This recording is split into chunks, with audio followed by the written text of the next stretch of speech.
Assalamualaikum warahmatullahi wabarakatuh. Hai guys, kembali bersama kami dalam podcast Sudut Pandang. Perkenalkan, nama saya Febri Nadia Rahmat selaku host bersama rekan saya yang bernama Andre Anugrah, saya selaku co-host.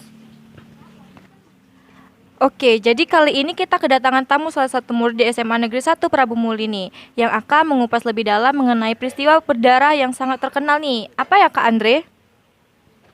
Yap, sangat berdarah nih Kak Pebi. Jadi kita itu akan menulis tentang peristiwa gerakan 30 September PKI, atau lebih tepatnya mengapa Soeharto tidak diculik dan menjadi target gerakan 30 September PKI.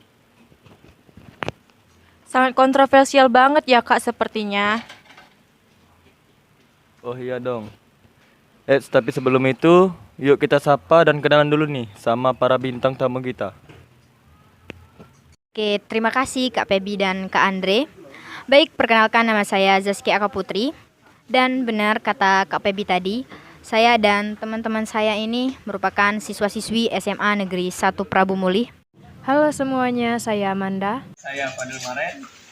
Oke, langsung saja ya. Jadi menurut kakak-kakak sekalian ini, sesuai dengan judul podcast kita hari ini kan tentang mengapa Soeharto tidak diculik dan tidak menjadi target peristiwa G30S. Iya benar. Jadi Kak Pebi sama saya juga pemirsa di rumah ingin tahu Kak. Jadi bagaimana sih peristiwa gerakan 30 September itu? Dan bagaimana pendapat kalian mengenai dalang dan keberadaan Maijen Soeharto dalam terjadinya gerakan 30 September?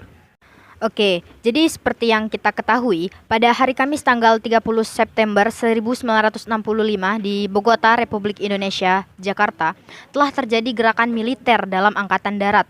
Sejarah peristiwa berdarah gerakan 30 September atau G30S yang menewaskan 6 jenderal dan 1 perwira tinggi militer Indonesia, yang hingga kini masih mengundang kontroversi, terutama mengenai dalang dan keberadaan Mayor Jenderal Soeharto yang merupakan salah satu tokoh penting saat terjadinya G30S.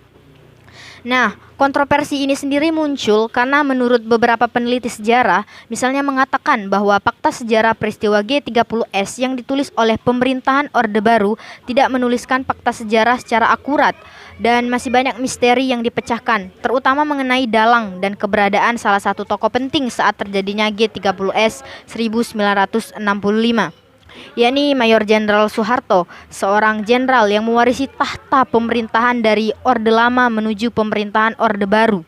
Keberadaan tokoh inilah yang nantinya akan menjawab sebagian misteri pelaku maupun dalang di balik gerakan 30 September. Terlepas dari keberadaan Soeharto nih ya Kak, menurut beberapa peneliti sejarah dan saksi sejarah, misalnya, ternyata Soeharto telah mengetahui akan adanya gerakan sebelum terjadinya gerakan G30S. Memang demikian. Lantas di manakah Soeharto saat terjadinya G30S sih? Dan kenapa beliau tidak mencegah jikalau sudah mengetahui akan adanya tindakan penculikan?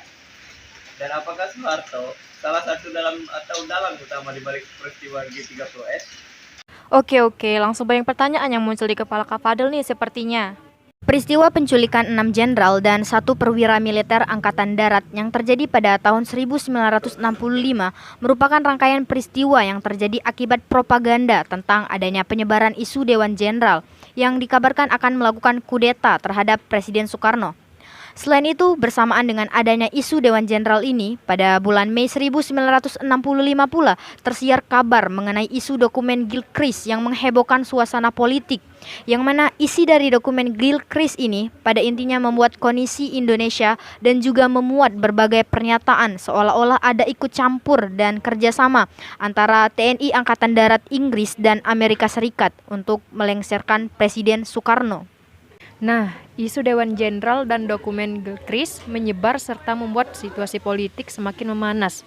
Akhirnya, pada tanggal 30 September 1965 atau 1 Oktober 1965, terjadilah suatu gerakan mendahului atau gerakan KOP dengan menculik dan membunuh para jenderal yang mereka anggap sebagai Dewan Jenderal. Tetapi dalam kesaksian tentang gerakan 30 September yang ditulis oleh Dr. Subandrio menyebut bahwa saat berada di penjara, Untung pernah bercerita kepada saya bahwa pada tanggal 15 September 1965, Untung mendatangi Soeharto untuk melaporkan adanya Dewan Jenderal yang akan melakukan satu KOP. Dan Soeharto menjawab, bagus, kalau kamu punya rencana begitu, sikat saja, jangan ragu-ragu.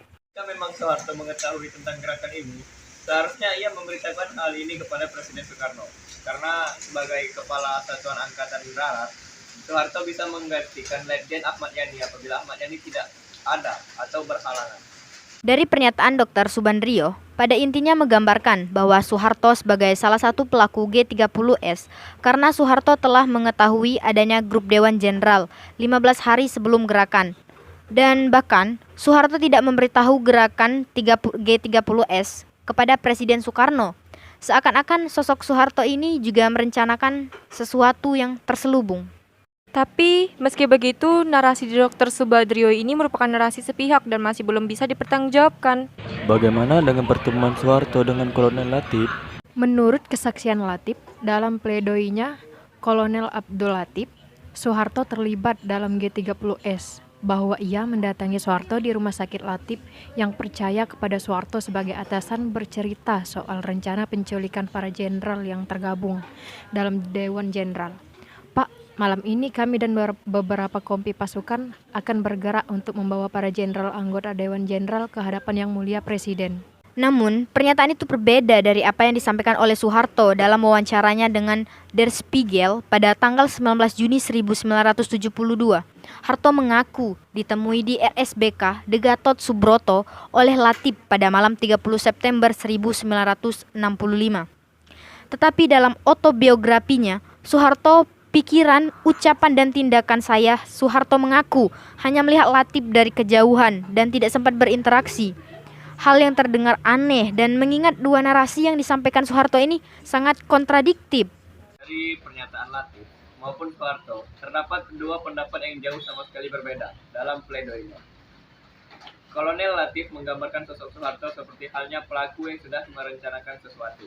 Sementara itu, menurut Soeharto, dalam wawancaranya menggambarkan dirinya dalam kondisi terancam akan Latif yang akan seakan-akan ingin membunuhnya, namun mendapat Soeharto ini sangat kontradiktif dengan pendapat lain dirinya yang termaktub dalam autobiografinya, bahwa Soeharto menggambarkan dirinya tidak berinteraksi dengan Kolonel Latif dan bahkan hanya melihat dari jauh. Dari semua pendapat ini bisa disimpulkan bahwa Soeharto memang benar-benar mengetahui adanya suatu gerakan sebelum terjadinya gerakan G30S. Meski belum diketahui alasan utama Soeharto tidak berpindah kala itu, namun alasan utama Soeharto tidak bertindak ini memiliki suatu alasan jelas, sebagaimana menurut Profesor Salim Said dari Gestapo ke reformasi Soeharto sebenarnya sudah mengetahui tentang adanya penculikan terhadap para perwira militer. Namun karena jabatan Majen Soeharto yang masih belum kuat dan tidak memiliki kekuatan atau masih di bawah pangkal Letjen Ahmad Yani sehingga tidak bisa bertindak apa-apa. Selain itu, Soeharto juga mengira dan menggambarkan bahwa penculikan para perwira tinggi militer ini dilakukan seperti halnya penculikan-penculikan yang dilakukan terhadap Soekarno dan Muhammad Hatta di Rengas Dengklok, yang mana penculikan itu layaknya penculikan-penculikan biasa dan tidak harus dengan nyawa.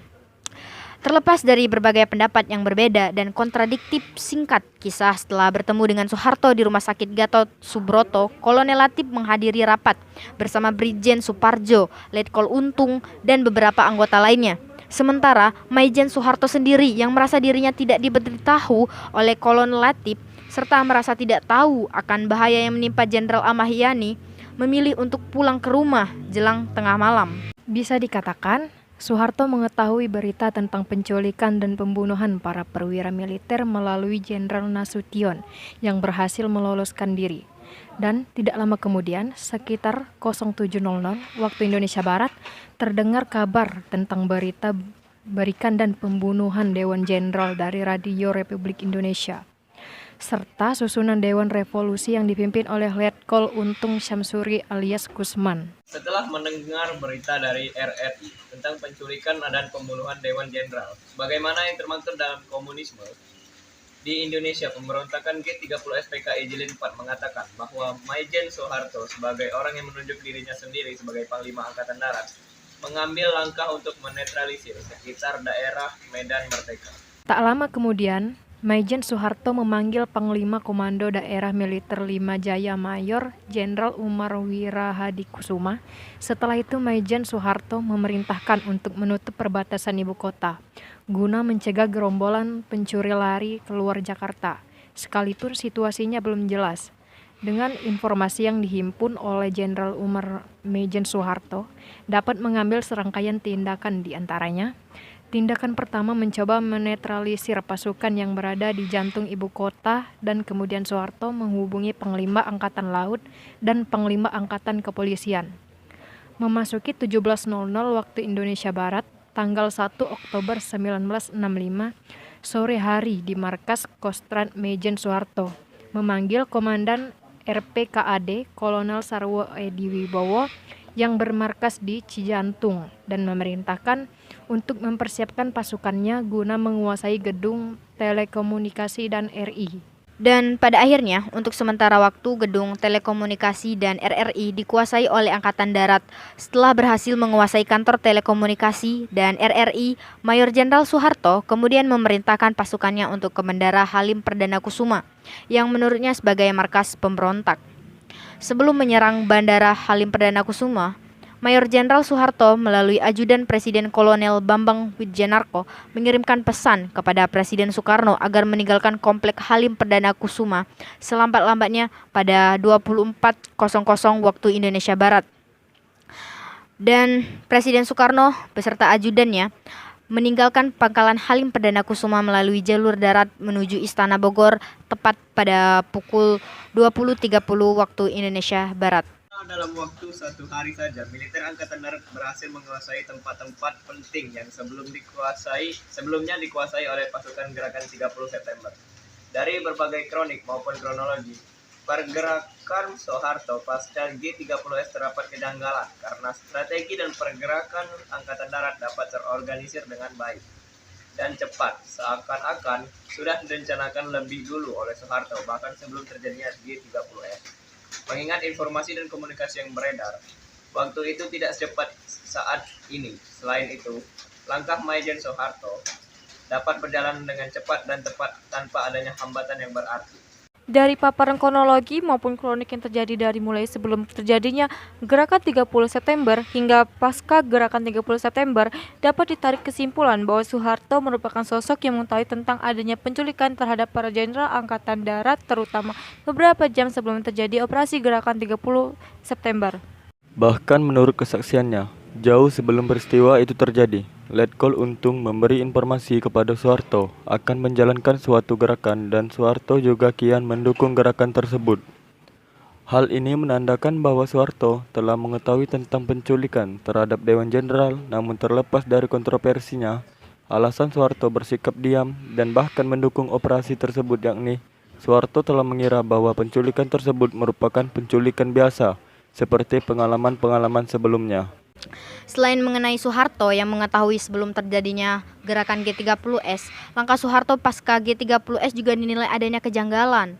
Pada saat operasi pengambil alihan tempat-tempat penting seperti RRI Gedung Telekomunikasi hingga Halim Perdana Kusuma dapat berjalan dan terorganisir dengan baik. Selain itu, dalam menutup akses dan mengepung pasukan yang tergabung dalam G30S secara cepat dapat berjalan dengan tepat dan baik. Hal ini menandakan bahwa strategi yang dibuat oleh Soeharto sangatlah matang, seperti sudah dipersiapkan jauh-jauh hari sebelum gerakan.